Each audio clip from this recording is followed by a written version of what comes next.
Hi friends, क्या आप food manufacturing plant में काम करते हो और उस फैक्ट्री में आप मेंटेनेंस में हो?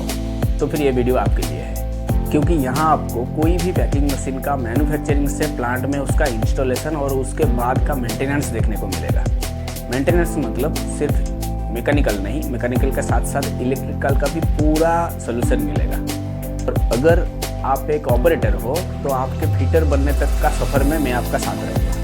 यहाँ आप देख पाओगे मशीन का मैन्युफैक्चरिंग, मशीन का पैनल सेटअप, मशीन का टोटल इलेक्ट्रिकल प्रॉब्लम का सॉल्यूशन, मशीन का change over process, change over में जो चेन लगता है वो चेन को कैसे बनाते हैं, मशीन में जहाँ जहाँ गियर और स्पॉकेट लगता है उसका कैलकुलेशन। बस इतना ही काफ़ी है यार, और क्या चाहिए। तो चैनल को अभी सब्सक्राइब कर लो और नोटिफिकेशन बेल को प्रेस करके ऑल करके रखो ताकि हर एक वीडियो आप तक जा सके। मिलते हैं अगले वीडियो पे। Thank you.